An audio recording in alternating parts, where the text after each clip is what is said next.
Semoga Allah Ta'ala mempersiapkan kita untuk waktu-waktu yang telah diplankan oleh Allah Subhanahu Wa Ta'ala.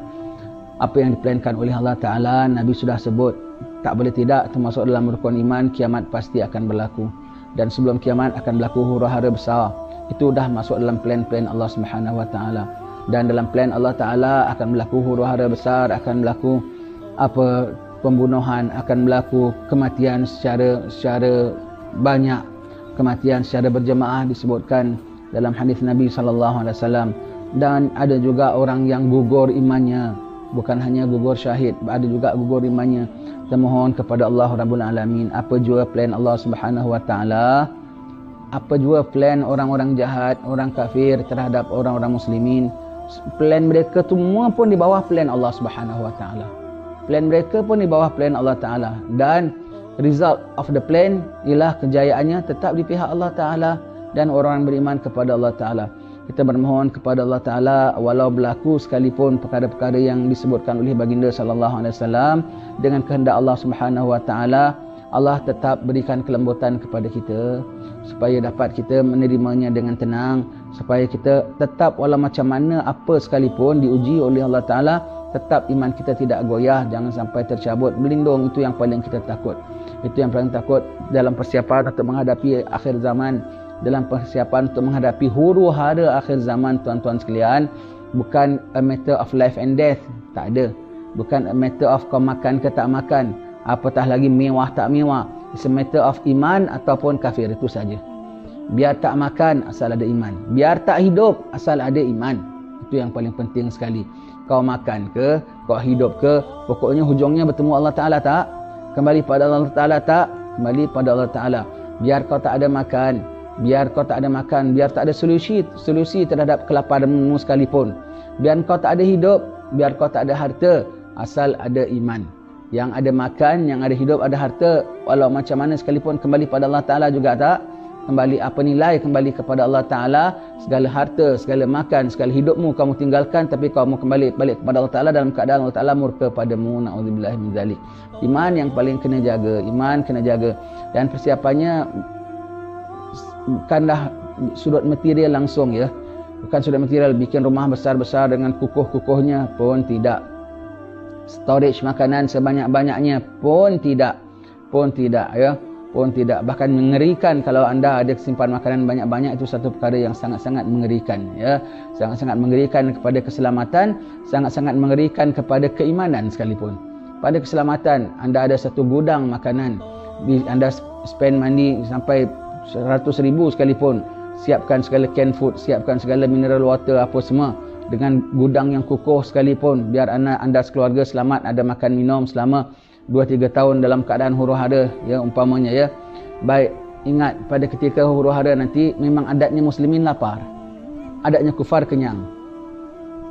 Pada ketika itu orang kufar kenyang tau, dan anda bersiap-siap untuk kenyang, tak keseram tu maknanya? Seram. Ha? Dan kalau anda ada siapkan, tak ada manfaat anda punya persiapan makanan segudang sekalipun. Dibom orang habis saja, anda sama kebulur dengan yang lain. Dirompak orang saja, habis saja. Taruhlah nasib anda baik, gudang anda tak dibom. Nasib anda baik, gudang anda tak dirompak orang. Dan nasib anda baik, anda dapat makan sebagaimana anda plan, anak beranak makan. Ha? Sikit-sikit, alhamdulillah dapat makan juga, ya, syukur dapat. Tapi muslim jenis apa anda? Anda tahu di luar sana orang kelaparan, muslimin saudara-saudara anda tengah lapar, kebulur, tak ada makan, tak ada apa semua. Anda anak beranak boleh makan canned food hari-hari, sedangkan jiran-jiran anda lapar. Muslim jenis apa anda? Dan mau ingat ketika itu muslim lapar, kufar kenyang. Anda bersiap-siap makan untuk kenyang ke? Na'udzubillah, ya. Jangan, ya. Kalau anda betul-betul true muslim, anda nak selamatkan bukan nyawa anda tahu, bahkan keimanan anda. Kalau anda betul-betul true muslim, itu hari juga awak buka gudang anda bagi kepada semua orang, besok anda sama-sama kebulur dengan yang lain. Itu baru, itu preparation yang sepatutnya kalau anda nak siapkan. Bukan untuk mementingkan diri sendiri, bukan, ya, bukan. Dan na'udzubillah, apa nilai kalau anda banyak gudang makanan sekalipun, tapi kalau keimanan anda tak dapat pertahankan, na'udzubillah, tapi anda on that side rupanya. Mereka supply roti, mereka supply makanan, anda supply sardin, anda supply tuna. Mereka supply roti, anda supply peanut butter. Allah, itu paling tak berguna 1 sen sekalipun. Na'udzubillah ya. Pada ketika itu lapar, memang lapar. Makanannya apa? Subhanallah, alhamdulillah, wa la ilaha illallah, Allahu akbar. Kalau baca ratib atas 3 kali, 4 apa kalau baca ratib haddad 3 kali subhanallah, alhamdulillah, wa la ilaha illallah, Allahu akbar, subhanallah bihamdi, subhanallahil azim. Cukuplah untuk 3 meal. Subuh, sarapan, breakfast, lunch and dinner.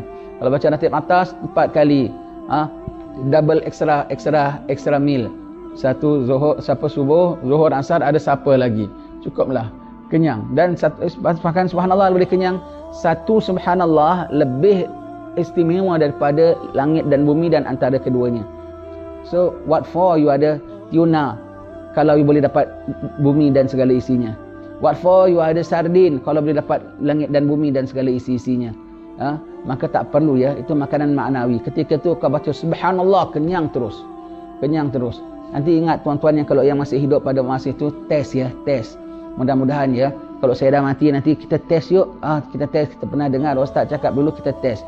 Kau kenyang tak? Kenyang pula lah, aku kenyang. Cuba muntahkan sikit, jangan muntahkan banyak. Sikit aja nak tengok apa yang keluar. Biryani, martabak, rojak keling, apa lagi? Apa semua tu kerana subhanallah lebih daripada langit dan bumi punya isi kandungan.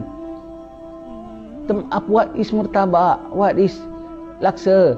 Dan what for you need to simpan canned food, segala tuna, segala apa semua ada expiry date. Sedangkan you boleh dapat laksa, you boleh dapat mie rebus, you boleh dapat soto. Allah, lebih dari soto pun Allah boleh berilah. Lebih dari soto pun Allah boleh beri. Jangan perakus sangat seringan nak makan saja. Takdir kau baca subhanallah, subhanallah pun tak hilang laparnya. Standby syahadat. Kau subhanallah, alhamdulillah, wa la ilaha illallah, Allahu akbar. Masih lapar. Subhanallah, alhamdulillah, wa la ilaha illallah, Allahu akbar. Masih lapar. Tukar asyhadu an la ilaha illallah wa asyhadu anna Muhammadar Rasulullah. Tak lama dah stop. Orang lain pula bacakan inna lillahi wa inna ilaihi raji'un. Bermakna kau mati dalam ibadat pada Allah Taala. Kau mati dalam suasana huru-hara redha.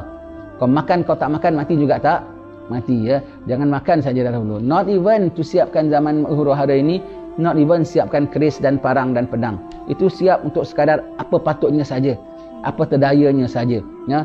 Takkan terlawan kita senjata yang ada mereka. Untuk mengerjakan musuh-musuh Allah ialah Allah sendiri. Apa kita baca? Hal ataka hadithul junud Fir'auna wa Samud balil ladina kafaru fi takdzib wallahu min waraihim muhit bal huwa Qur'anun majid fi lauhin mahfuz. Tahukah sampai pada engkau apa kisah tentera Fir'aun dan juga Samud? Mereka dusta, namun Allah Ta'ala meliputi mereka dan daripada belakang mereka menghantam mereka. Kaum Samud siapa yang bisa membinasakan mereka? Nabi Saleh kah? Allah. Kaum Ad yang betul gagah-gagah boleh bikin building tinggi-tinggi. Nabi Hud pun bikin building pertahanan yang tinggi-tinggi juga. Kah? Tak ada. Siapa yang binasakan kaum Ad? Allah. Fir'aun bukan ada negeri, bukan ada hanya ada army. Dia ada empire lagi ya. Nabi Musa ada apa? Nabi Musa boleh tentang dia ke? Yang binasakan dia siapa? Allah. Dan segala musuh Allah, Allah Maha Kaya. As easy as kun fayakun. Matilah semuanya begitu. Matilah semuanya itu. Masya Allah kan wa malam yasha' lam yakun. Tuhan tak jadi. Tuhan, kalau Tuhan belum kehendak, Tuhan mesti kasih can. Kasih can untuk apa? Kumpulkan selemak-lemaknya mereka. Nanti biar mereka lagi rasa derita sederita-deritanya. Begitu ya. Tentang kejahatan orang kufar, kau sabar saja. Kau tahan saja. Allah Ta'ala yang akan tindak. Dengar cakap aku ni. Jangan kan, wah Haji ni ajar teroris. Bahkan aku bilang kita tak ada senjata. Bahkan aku bilang kita tak termampu nak terlawan. Ni cakapan teroris ke? Kalau cakapan teroris, aku pun tak tahu macam mana tak pernah jadi teroris. Ini cakap kalau kita diganggu oleh teroris. Ini cakap kalau kita diganggu oleh teroris macam mana. Of course mesti ada persiapan lah. Takkan aku suruh diam-diam saja. Persiapan. Paling tidak siapannya lah la ilaha illallah. Itu mesti ada punya. Itu mesti ada punya. Tentang musuh Allah yang jahat-jahat yang akan kerjakan siapa? I'm referring to you. Kalau kau jahat, kau masuk dalam musuh Allah. Kalau kau tak jahat, sudah, tak payah. Kalau kau jahat, kau masuk dalam musuh Allah dan kau akan dikerjakan oleh Allah Ta'ala sendiri. Kalau kau tak jahat, sudah. Kau pun boleh siap-siap untuk menghadap Allah Subhanahu Wa Ta'ala. Kalau kau jahat, ya cakapanku ni engkau termasuk dalamnya. Kau juga akan dikerjakan oleh Allah Ta'ala. Not us. We are unable to. We just try our very best just to protect ourselves. That's all. Mainly our iman. Tetapi tentang kejahatanmu, kau jangan bimbang. Kau sedarlah. Segala apa yang kau bikin sekarang, senjata, segala apa semua tu, semua kau bikin tu atas apa? Sunnatullah. Dan kau pakai apa? Benda-benda Allah. Ciptaan Allah. Segala besi kau, segala peluru kau, semua tu ciptaan Allah. Wa ma ya'lamu junuda rabbika illahu. Dan tidak ada mengetahui tentera Tuhannya kecuali Dia saja. Peluru kau, senjata kau tu sendiri adalah tentera Allah. Sendiri adalah tentera Allah. Pada satu masa nanti, senjata kau tak akan jadi senjata makan tuan. Dia hak milik Allah. Dia tak akan belot untuk melawan, akan menentang kekasih-kekasih Allah. Senjata kau pun akan taat kepada Allah Ta'ala. Hanya tinggalkan kau terkontang-kanting nanti. Allah Ta'ala Maha Kaya, Maha Kuasa. Itu suka tingkau lah, pandai-pandai. Kita tak nak cakap banyak pasal kau. Kita nak cakap pasal kita saja. We want to save our iman. We are going back to Allah Subhanahu Wa Ta'ala. Biar Allah Ta'ala terima kita sebagai hamba-Nya yang beriman. Ya. Wallahualam. Kalau kita tak cakap perkara ini semua, pasti kiamat berlaku juga tak? Kan berlaku juga. Kalau kau jumpa, alhamdulillah kau dah dapat pesanan. Kau tak jumpa sudah. Kau kasih tahu sama anak cucu kau. Mungkin dia orang akan jumpa pula, ya. Dan kalau kau tak jumpa kiamat sekalipun, kau jumpa mati tak? Jumpa mati juga. Kiamat lagi lama lah, lagi 500 tahun. Okeylah, taruhlah aku salah, kiamat lagi 500 tahun. Sekarang kau mati lagi 5 minit. Allah, sayangnya kau tak siap-siapkan diri kau. Baik.